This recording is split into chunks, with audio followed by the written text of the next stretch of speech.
Rafael Nadal of the market. He's our guest, Madhusudan Kela.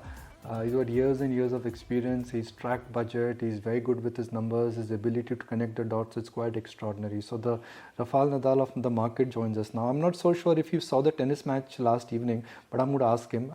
What I know of Madhu is that he's not a great tennis fan. But Madhu, did you get your chance? Did you manage to see that fantastic tennis match last evening?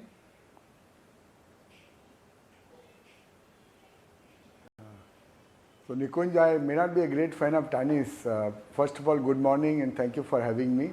I may not be a great fan of tennis, but I don't miss an opportunity to really recharge myself. And watching the match was really motivational. That someone at the age of 36 with all that injuries can come and play and defeat a youngster like that and play tennis non-stop for 5 hours. It was an amazing things to see. Very inspirational, Nikunj. So I did watch the match, I did follow it.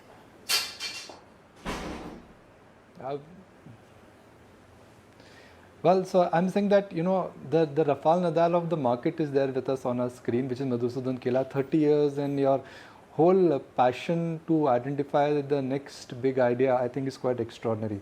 So, Madhu, what's in store how would you define the market setting? We started the year on a high note. Suddenly, there are concerns which are centered around FI selling, inflation, what will happen to India valuation.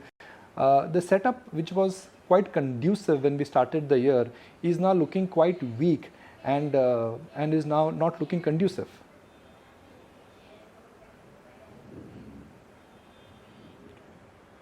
I would not say it is looking weak, Nikunj. I would say that, in a market which has gone up so much, some kind of a correction is very natural to have.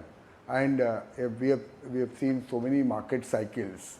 The reasons could be anything, but after such an extraordinary rise, if you have fallen by 10%, I am not alarmed at all. And I think the amount of selling which has happened in the last 6 months by the FIIs, because you specifically said that number, it is absolutely unprecedented. Even when the global financial crisis happened, the selling was even lesser than what has happened in the last 6 months. So we may see, some amount of even tapering in selling by the FIIs going forward. That's what my this thing is. And there were two, three major events which were basically surrounded by the market. One was the Federal Reserve's mood as to what they will talk and not talk in the 25th, 26th meeting. So that is passed our way. And in a lighter sense, I think they are equally confused as you and I are. So I didn't make out anything of what was new and anything new which was being said in the last meeting. The other point is budget. And the third point is all this global noise about the inflation and the coming worry of interest rate hike. So if I can just deal with all three of them very quickly, as I said, Fed is out. So the next event is in March. We will see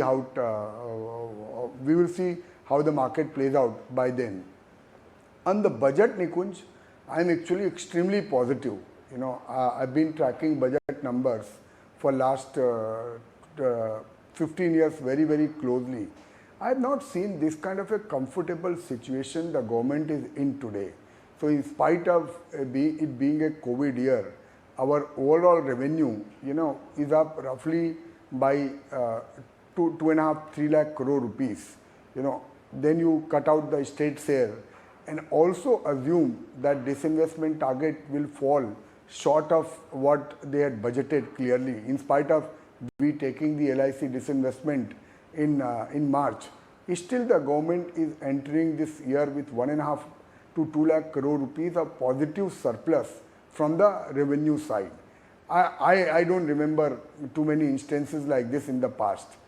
Also, you look at the quality of budget, Nikunj, which is very important, that there is ample transparency in budget making and there is a credibility of what the government is saying.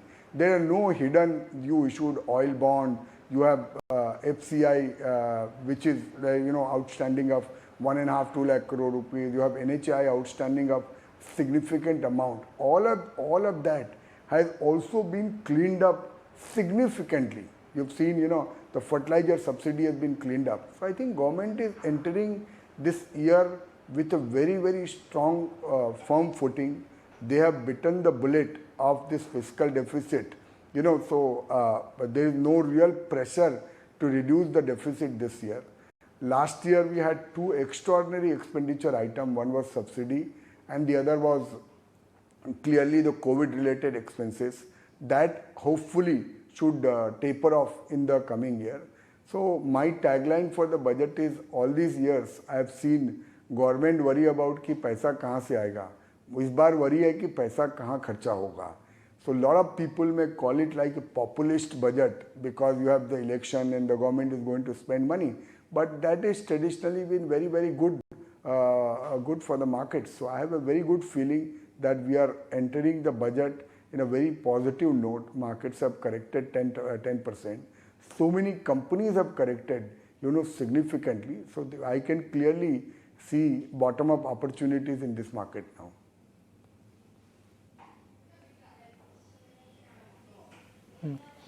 So Madhu, yes, it's a problem of plenty, and for the first time the government actually has abundance. So what can create the multiplier effect of expenditure? What needs to be prioritized from the government? Last budget re-rated the market because it was a growth dominated budget. It was called as a budget like never before. What should be the focus area which will, in a sense, excite the market? Because I distinctly remember post the last year's budget, market doing cartwheels. What will make the bulls do cartwheels again?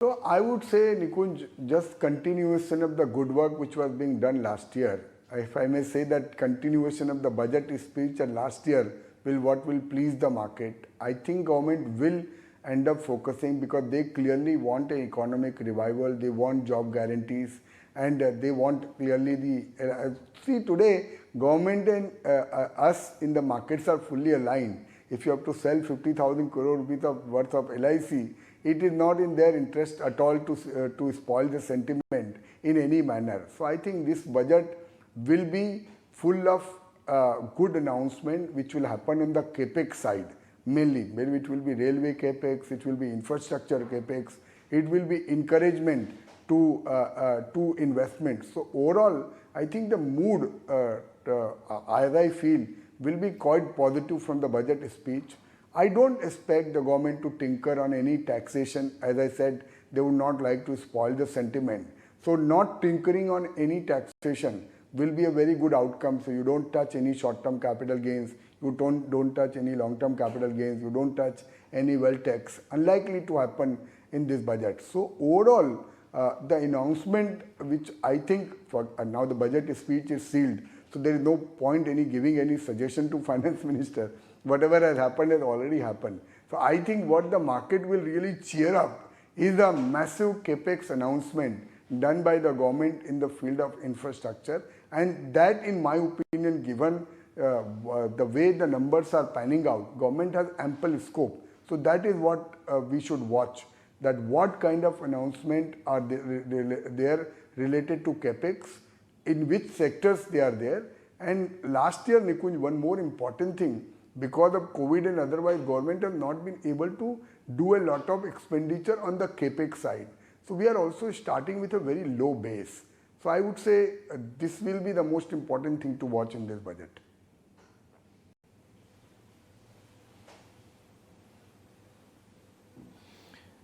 Well, there were huge, charges like bank recap, commitment to COVID vaccine rollout. A lot of those numbers will change.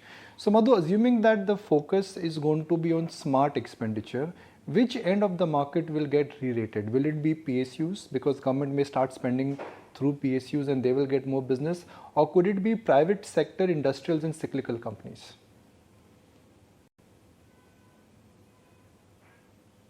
So Nikunj, in my last so many interaction, one thing we will say that I've been very consistent, that we want to avoid all the hyped companies, all the high PE companies where we can't, whether they belong to new economy or the old economy. So we have been very, very clear in our conviction, and fortunately for us that is playing out now. Finally these companies are giving their way not only in India but worldwide. And the other thing which I've been consistent is that there is going to be a migration of money from these high PE companies to value, and this value need not necessarily be old economy. There could be value in even new economy companies, which is there basically. It could be telecom, it could be new sectors which are there. So that I think will accelerate, Nikunj, in the coming year. So I am broadly positive on two themes. One is broadly the manufacturing theme because of China Plus One playing out, which will result into local manufacturing, Atmanirbhar Bharat, and also a lot of export opportunities. And secondly, I am positive is on a cyclical upturn in the domestic economy itself.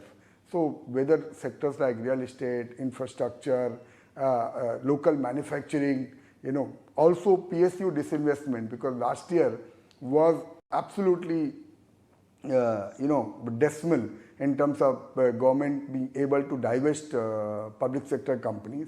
But we have to also recognize that a lot of work has happened. So hopefully in this year there will be some strategic divestments which will happen in 22-23. Some more new names will be added into the list of strategic divestment.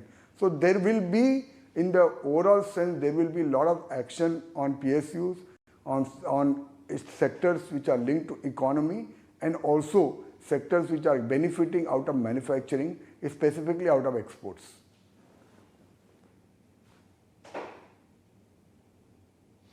Madhu, with all the good things which have happened on the government front in terms of spending, ease of doing business, PLI schemes, there have been challenges on the disinvestment front.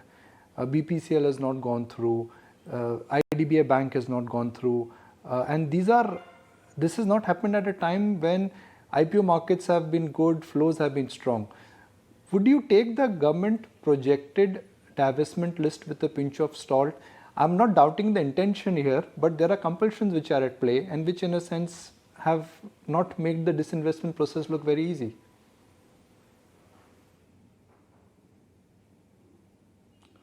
But that's exactly what I'm saying, Nikunj. It has not happened last year for a variety of reasons, because people could not travel, there was not enough data, due diligence, etc., etc.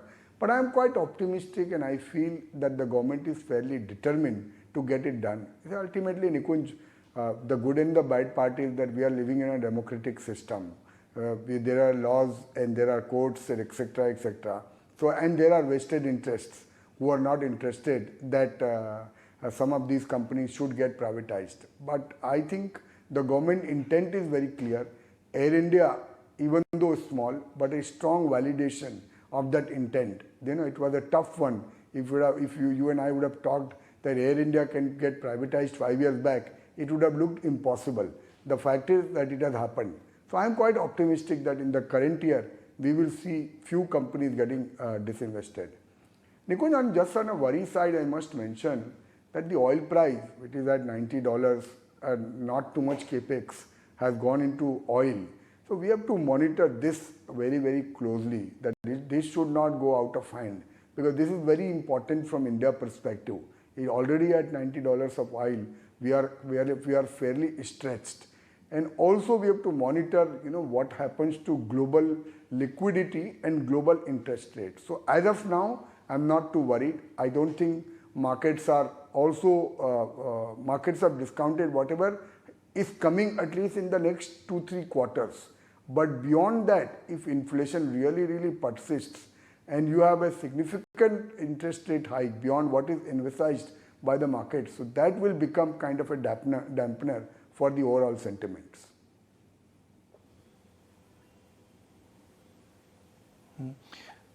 Thank you for that, Madhu. Madhu, one important decision which has been rolled back and which has disappointed a lot of market men is on the farm law. And there again is politics and compulsions which are at play. In any country globally, it's not been easy to roll out a farm bill. Do you think somewhere that in a sense could start occupying some center stage going forward in policy making, and in this budget we could see stuff, something for farmers which may sound popular but not may sound very logical in terms of economics?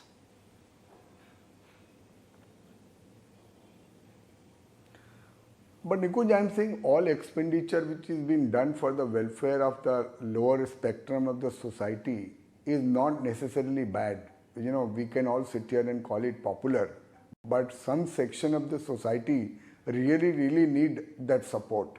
So I would not say Modi ji has never been seen in last 20 years of we following him, even in Gujarat, and in last 7-8 years of we following him here in center. I don't think they have been extravagant. They have just thrown money. See the way they have managed COVID.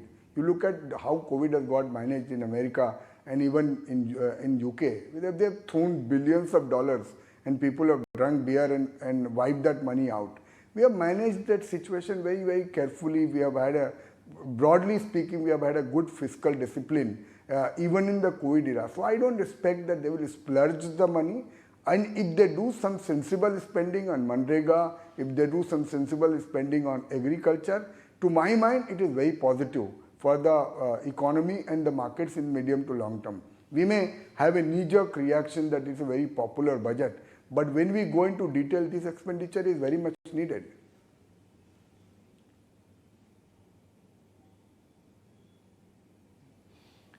So what will be the underlying theme, Madhu, that India has outperformed but global cues will be challenging, or the outperformance what India has reported, that's here to stay?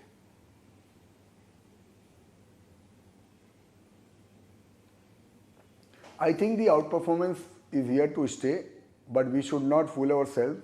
We should not extrapolate the kind of money which is being made in the market in the last 2 years. That can continue because this is an abnormal situation. What we saw in 2020, the lows which were being made, that was also abnormal.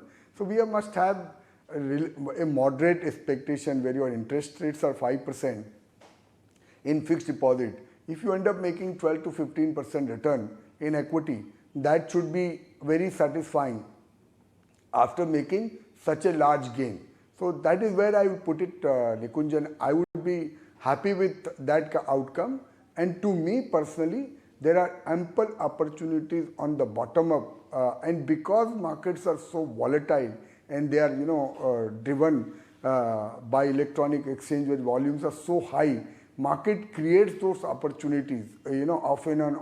So if you are a very careful investor and you are really alert in the market, so there are ample bottom up opportunity to make this kind of returns.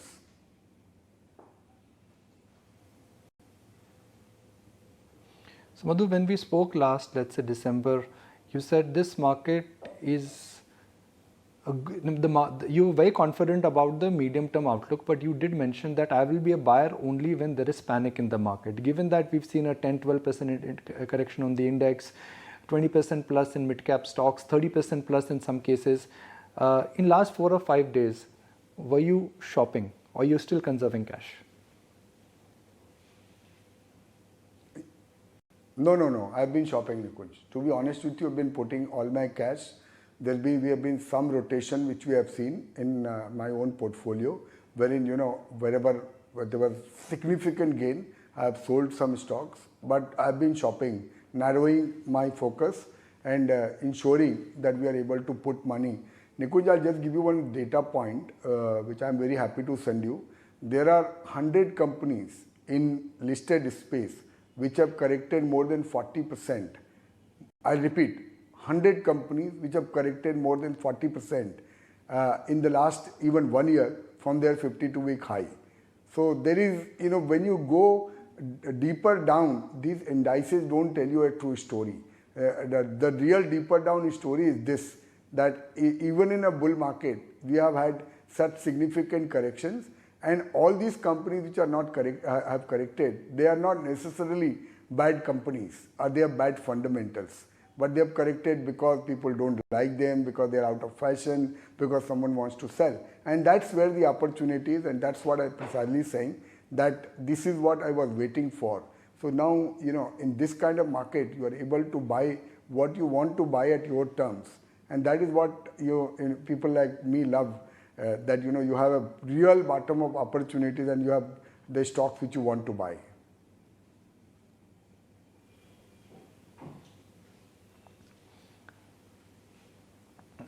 I always say this, Madhu, I'll repeat, go east, go west, Madhu's the best when it comes to pharma. But frankly, pharma companies, after that ugly long winter, have not picked up momentum. We've got numbers from Loris, we've got numbers from some other pharma companies.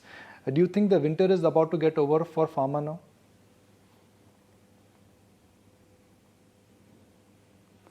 I would say selectively, Nikunj, if you remember, 1 year back when we spoke, I did flag off that this whole space is getting a bit crowded and there is a clear-cut challenge in the generic pharma, and that has got accentuated by COVID. So, even though I have remained invested, because when you invest for a long haul, you have to be prepared for not making money or losing some money in a 6-12 month time frame. So I can't speak about the sector as a whole, but I am pretty excited about individual opportunity in the sector now. I think last 4-6 quarters of consolidation for some of these companies which I track very closely seems to be over. We're not talking stock specific, and I'm only talking the public information which is available. You heard the Loris management on the call. I think they are the most confident I have seen them in last 4 years about the future. They've clearly maintained their guidance. So that also in a way indicates that the winter which you are talking about seems to be getting over for at least select companies. Nikunj, one of my requests, just please run the standard disclaimer, what we need to communicate even as per regulator to all your viewers. Yes, I'm going to say it again that whatever we are discussing, even in terms of names, what Madhu has just mentioned, Loris, that is just for reference purposes, just for the understanding of our viewers. So Madhu, what should be the theme within pharma? Because pharma is a complex sector. And I'm going to just use this example for the benefit of our viewers. When COVID came through, companies which had a COVID portfolio, they got re-rated. Now those same businesses are getting derated because COVID is under control. So within pharma, what is a sub-theme which one should look at?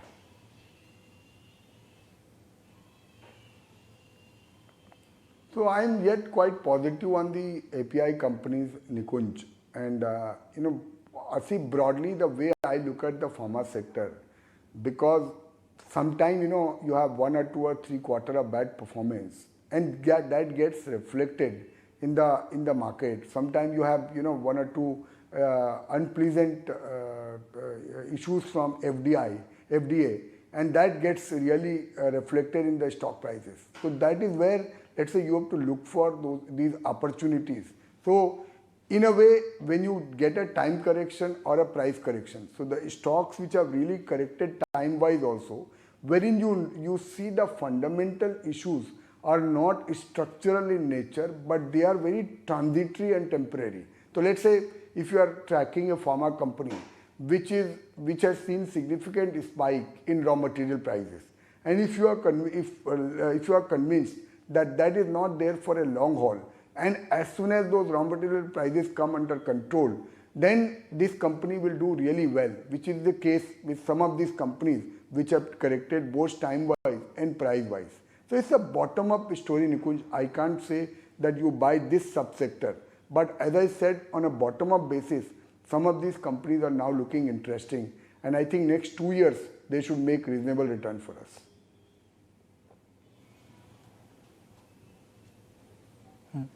So Madhu, last question, and I'll blend 2 questions into 2. You've been a big bull on PSU banks, and they've done exceedingly well. And they've done exceedingly well in this fall also. What is your view there?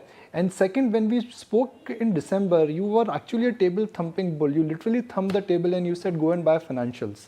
They've also done well. So my first part is PSU banks, long way to go. What is your sense? And B, that bounce what we've seen in PSU, in financials in general, Do you think that tactical trade is behind us?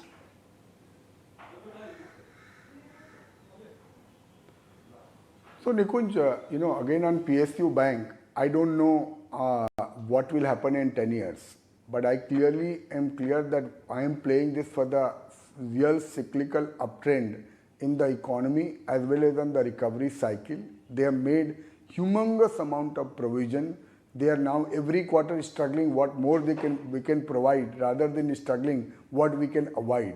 So they were very cheap, but they are still cheap, right? So they can go to reasonable valuation, and when the cycle turn, we have seen they can go to even slight overvaluation. So we are in that cycle, and I am very pleased. Nikun, you look at the performance of State Bank of India and Canara Bank compared with the best of the private sector bank in the last 1 year. There have been an extraordinary performance by the PSU banks, and markets are recognizing it. So this again brings, I just hate to repeat this, Nikunj, but this again brings to my point that the only rule in the market is there are no rules. And we can't be rigid in terms of investing that I will not buy this or I will not buy that. So the people who are holding some of these richly valued over-owned private sector banks in their portfolio, then again you can justify the long run it will do well. But last 1 year, PSU banks clearly have stolen the show. And on your question of the broad financial, again Nikunj, I continue to be positive. I think some of the corporate banks, some of the NBFCs are really looking interesting. The valuations are still manageable in some of these corporate banks. They have seen last 3-4 years of bad cycle in terms of provision. Everyone has taken provision, and I personally, again I'm a loaner here, I think the loan growth will be much better than what the markets are expecting at this point of time if I take a 2-3 year view. So that thing has already started even by the private sector. So if you take loan growth into account, some of these banks will really get pricing power, and hopefully it will get reflected in their stock prices. And this is one sector, Nikunj, you would agree with me that it's not extraordinarily expensive, because it has also corrected time-wise. Some of these companies have not made any return in last 2 years except pocket of PSU banks.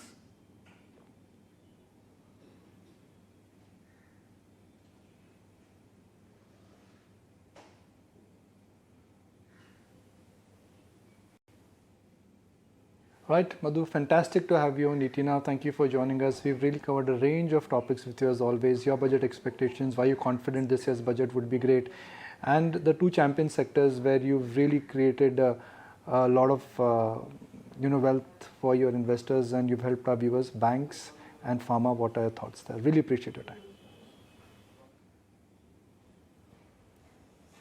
Thank you so much, Nikunj. Thank you so much. All the best.